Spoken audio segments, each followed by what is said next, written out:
If you're writing an essay or a report, it's very useful to consider the DASEY model because it helps you incorporate evaluation and analysis in your writing, and it's always something that is really useful for academic writing at university level. Each letter stands for a different aspect, starting with the D. The D reminds us that we need to be able to describe and define certain things within our essay or report, and that would very likely be at the beginning of the work in the introduction, although it might be later on if in a particular paragraph if you're introducing a new topic or idea. But whether it is at the beginning or in the middle, it is still something that you want to do very cautiously because you don't get the best marks for description. What you do get good marks for is when you can analyse issues. So D is describe and A is analyse. Analyse considers all aspects that are to do with the problem or the issues. It breaks up the task. It enables us to consider the who, why, what, where, when or how of a particular problem. And for good academic writing, you need to incorporate the research. And if you've researched well, you will have researched widely and incorporated academic texts and journals, and also lots of relevant business documents or whatever the topic is that you're writing about. The important thing is that you now synthesize these views. Synthesize means that you will group together different authors who share the same basic view. For example, you might consider writing Adams 2010, Bryant 2014, and Cooper 2015 all agree blah blah blah blah blah. And then you might say, on the other hand, or however, or alternatively, and some other authors that you've grouped together, in other words synthesized, and therefore you might say Potter 2014, Brown 2015, Smith 2006 and Do 2010 consider such and such to be the case. So you do need to synthesize your views so that you can group together the evidence and therefore be able to comment upon it. Logically, therefore, the next stage is the E for evaluate, because as students you want to write evidence-based work, and with the evidence going first, now you can judge, evaluate, value the work that has gone in, and you will say how relevant that is for your particular topic. You will judge whether something is important or not. So this is important because, this is relevant because, this shows, this links to, or alternatively this doesn't link to, or this suggests, or this explains. In fact, as you will have noticed, I've started most sentences there with the word this, could be that. But if you do that, it means straight away that you have to make some kind of comment, and that's really important, not to just write down quotes or references, paraphrases, but to make comment and evaluate them. So finally, you might like to add your view. And you won't usually use the word I. You won't say I think, I find.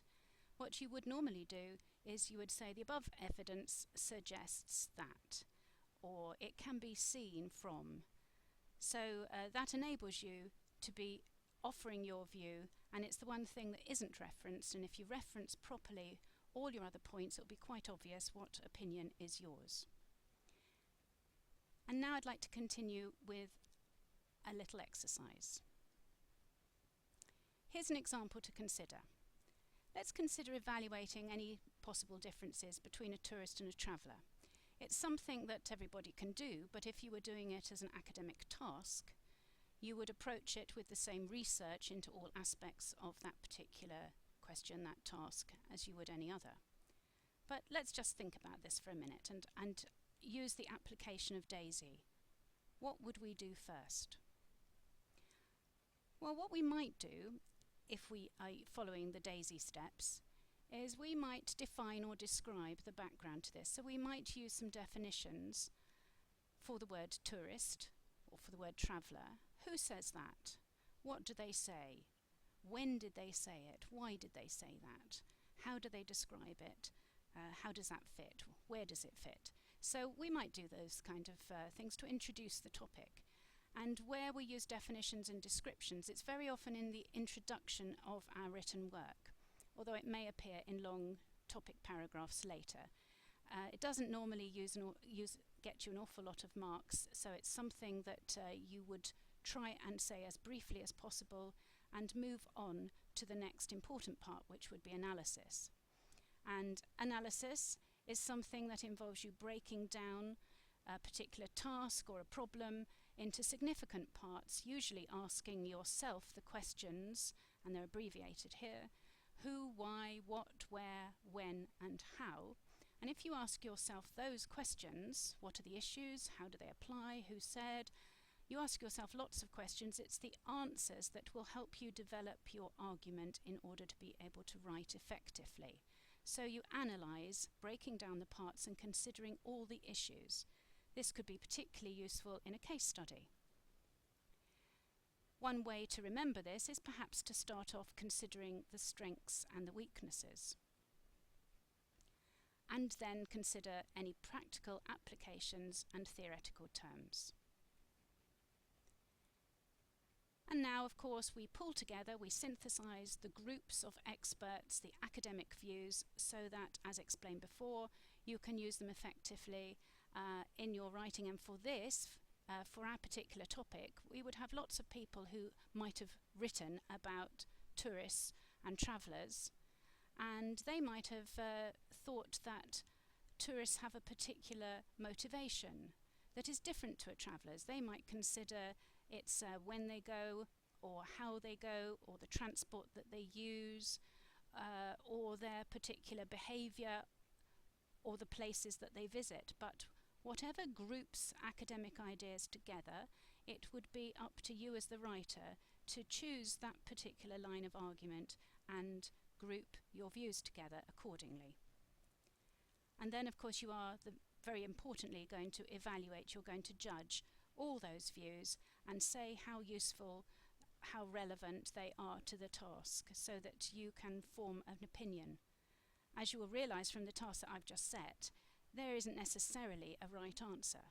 So you would use the experts' views in able to create a particular line of argument, and then you would be able to offer your own view, which, as we know, you will do indirectly, saying, as this evidence suggests, the above discussion appears to, etc.